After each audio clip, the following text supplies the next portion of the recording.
Les spéciales de l'info sur Sensation. Week-end spécial sur Sensation, nous sommes au Salon international de l'aéronautique et de l'espace, au Salon du Bourget en Seine-Saint-Denis, et je suis avec Christophe Bonal, vous êtes expert au CNES, bonjour. Bonjour. Alors déjà, qu'est-ce que le CNES, quels sont ses objectifs au quotidien? Le CNES, donc ça veut dire le Centre National d'Études Spatiales, c'est l'agence spatiale française.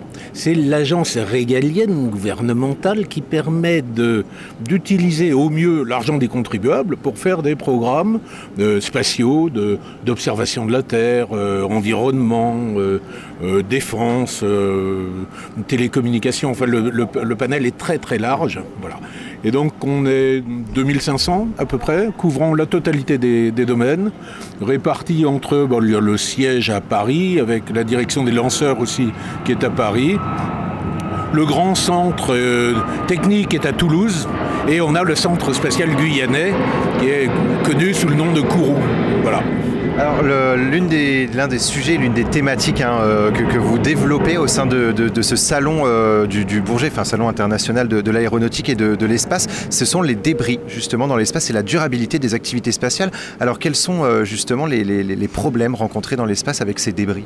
On a deux gros problèmes dans l'espace. On a un problème premièrement d'encombrement de l'espace sur les altitudes relativement basses, mettons jusqu'à 650 km, qui est généré par les satellites actifs, les satellites vivants, les satellites opérationnels.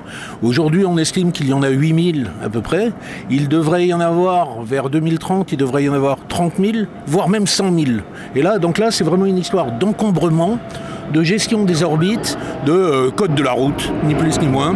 C'est ce qu'on appelle le Space Traffic Management, la gestion du trafic spatial. Ça, c'est l'activité numéro 1 du CNES sur ces sujets-là. On protège 230 satellites, les nôtres, mais également ceux des copains qui sont abonnés à nos services, etc., de manière à éviter les collisions.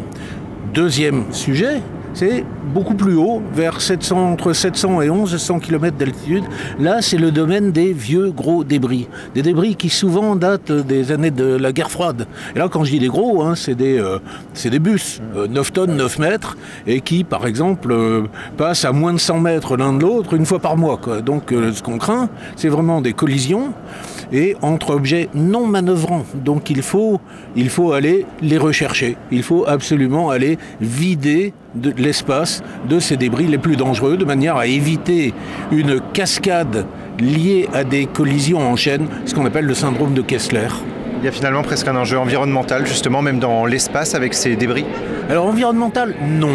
Parce que l'environnement tel qu'on l'imagine, nous, c'est bien de l'écologie, avec le terme éco, donc le vivant.